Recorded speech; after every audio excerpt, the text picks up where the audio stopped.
आज हम कहानी कहेंगे मढ़ौरा की। एक ऐसा विधानसभा क्षेत्र जो एक कह सकते हैं एक दोराहे पर खड़ा है। यहाँ एक पुराना ऐतिहासिक राजनीतिक किला है और उस किले से टकरा रही है एक बिल्कुल नई आधुनिक चुनौती। तो आज हम इसी जनादेश के हर पहलू की पड़ताल करेंगे। तो इस पूरी पड़ताल को समझने के लिए हमने इसे 5 हिस्सों में बांटा है। पहले देखेंगे कि मढ़ौरा की जमीनी हकीकत क्या है।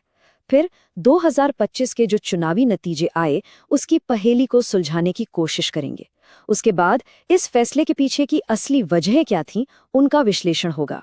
फिर देखेंगे कि आगे के लिए शासन का एक मजबूत खाका क्या हो सकता है। और आखिर में मढ़ौरा के सामने जो 2 रास्ते हैं उन पर बात करेंगे।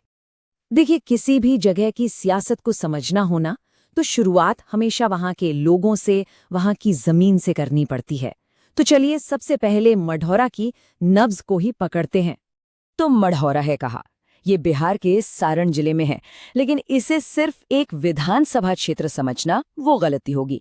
ये 2,86,000 से ज्यादा वोटरों के लिए एक पूरा राजनीतिक और आर्थिक केंद्र है, एक गढ़ है। अब जरा इन आंकड़ों पर गौर कीजिए, क्योंकि असल कहानी यही छिपी है। आप देखिए, 91% से ज्यादा आबादी वो गांव में रहती है। जातिगत समीकरण देखें तो यादव वोटर करीब 14% है और ईबीसी ओबीसी को मिला दें तो ये आंकड़ा 63% तक पहुंच जाता है।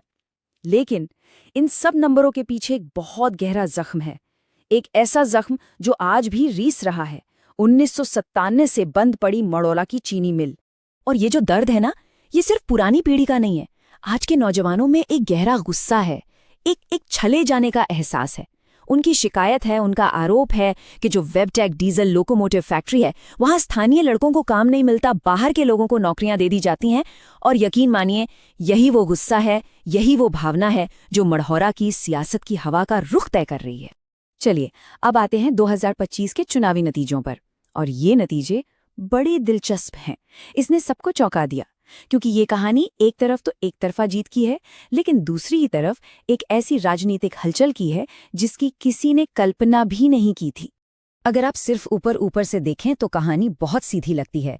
आरजेडी के जो सीटिंग विधायक हैं जितेंद्र कुमार राय, उन्होंने लगभग 48% वोट लिए और ये उनकी लगातार चौथी जीत थी, एक शानदार जीत। लेकिन असली कहानी शुरू होती है दूसरे नंबर से। यहाँ एक ट्विस्ट है। एक पार्टी जो बिल्कुल नई है, जन सुराज पार्टी, पहली बार चुनाव लड़ रही है और वो 32% से ज्यादा वोट ले जाती है। मतलब सोचिए, आते ही वो मुख्य चैलेंजर बन गई। ये किसी बड़े राजनीतिक भूचाल का साफ संकेत है। और इस भूचाल को ताकत कहाँ से मिली? वोटर टर्नआउट से। अब देखिए, 2020 में वोटिंग हुई थी करीब 56-57%। 2025 में ये आंकड़ा उछलकर 66% के पार चला गया। मतलब 9.5% की सीधी बढ़त। ये कोई छोटा मोटा जंप नहीं है। ये उन खामोश वोटरों की आवाज है जो अब तक चुप थे, लेकिन इस बार उन्होंने अपनी मौजूदगी जोर शोर से दर्ज कराई है। तो सवाल यहीं आकर अटक जाता है कि आखिर ये हुआ कैसे? एक तरफ 4 बार का विधायक पहले से ज्यादा मार्जिन से जीत रहा है और दूसरी तरफ एक बिल्कुल नई पार्टी 1/3 वोट काट ले जाती है। इस जबरदस्त बदलाव के पीछे की असली वजह क्या है? तो चलिए अब इन नतीजों की चीरफाड़ करते हैं। सिर्फ ये नहीं देखते कि क्या हुआ, बल्कि ये समझने की कोशिश करते हैं कि क्यों हुआ। मढ़ौरा के वोटर की समझदारी देखिए। 2025 में विधानसभा चुनाव हुए तो आरजेडी के कैंडिडेट को 15% से ज्यादा के बड़े अंतर से जिता दिया, ठीक। लेकिन इसके बस 1 साल पहले 2024 में जब लोकसभा के चुनाव हुए थे तो इसी मढ़ौरा ने बीजेपी के उम्मीदवार को जिताया था। इससे क्या पता चलता है? इससे ये साफ होता है कि यहाँ का वोटर किसी एक पार्टी से बंधा नहीं है। वो उम्मीदवार देखता है, स्थानीय मुद्दे देखता है और फिर अपना फैसला लेता है। तो 2025 का जो जनादेश है उसके पीछे 3 बड़ी वजह हैं। पहली, जन सुराज का जमीन पर उतरना। हुआ ये कि जो पारंपरिक विपक्ष था एनडीए, वो एक तरह से ढह गया और जो भी सरकार से नाराजगी थी, जो एंटी इनकम्बेंसी वोट था, वो सारा का सारा जन सुराज की झोली में चला गया। दूसरी वजह है आरजेडी की अपनी ताकत। उनका जो यादव और मुस्लिम वोट बैंक का कोर कॉम्बिनेशन है वो चट्टान की तरह मजबूत है। वो उन्हें एक ऐसी बढ़त देता है जिसे हिलाना मुश्किल है।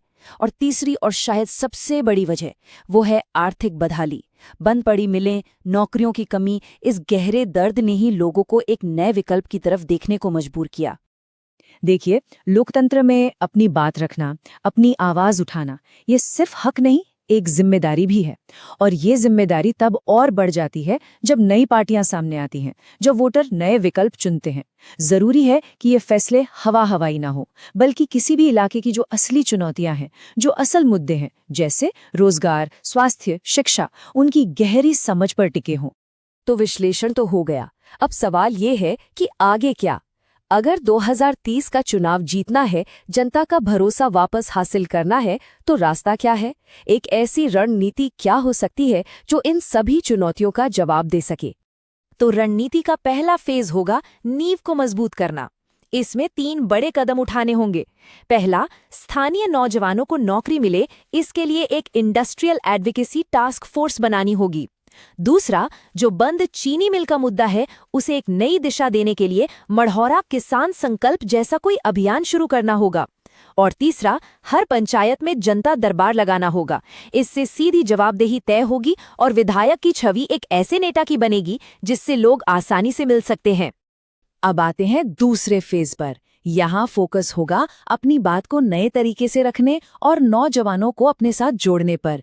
इसके लिए एक नया मढ़ौरा नाम से डिजिटल कैंपेन चलाना होगा जो सीधे यूथ को टारगेट करे। दूसरा, स्वास्थ्य के मोर्चे पर जो कमियां हैं उन्हें दूर करने के लिए खास तौर से महिला स्वास्थ्य पहल जैसे कार्यक्रम करने होंगे। और तीसरा, जो ईबीसी समुदाय है जिसके मन में शायद कुछ दूरी आ गई है, उसका भरोसा जीतने के लिए एक विशेष ईबीसी आउटरीच यानी जनसंपर्क अभियान चलाना बेहद जरूरी है। और अब हम इस पूरी चर्चा के सबसे अहम मोड़ पर हैं। मढ़ौरा के सामने एक चुनाव है, एक चॉइस है, और इस एक फैसले पर सिर्फ अगला चुनाव नहीं बल्कि आने वाले 5 साल का पूरा भविष्य टिका हुआ है। तो मढ़ौरा के सामने 2 रास्ते साफ हैं। एक रास्ता है जैसा चल रहा है चलने दो वाला। अगर कुछ नहीं बदला तो क्या होगा? सरकार के खिलाफ नाराजगी और बढ़ेगी, जनसुराज की जमीन और मजबूत होती जाएगी और आर्थिक पिछड़ापन बना रहेगा। और दूसरा रास्ता है खुद को बदलने का, नवीनीकरण का, जहां फोकस हो बंद पड़े उद्योगों को फिर से जिंदा करने पर, नौजवानों से सिर्फ वादे नहीं बल्कि एक सच्चा रिश्ता बनाने पर और जनता के साथ मिलकर एक नया भविष्य लिखने पर। तो हमारी इस पूरी पड़ताल का निचोड़ क्या है? निचोड़ ये है कि मौजूदा विधायक आज भी एक बहुत बड़ी चुनावी ताकत है, इसमें कोई शक नहीं। लेकिन अगर उन्हें 5वीं बार जीतना है तो ये सिर्फ तभी मुमकिन है जब वो अपनी छवि को पूरी तरह से बदल डालें। एक पारंपरिक नेता की छवि से निकलकर एक ऐसे लीडर की छवि बनाएं जो मढ़ौरा के उद्योगों को फिर से खड़ा करने का दम रखता हो, एक इंडस्ट्रियल रिवाइवलिस्ट।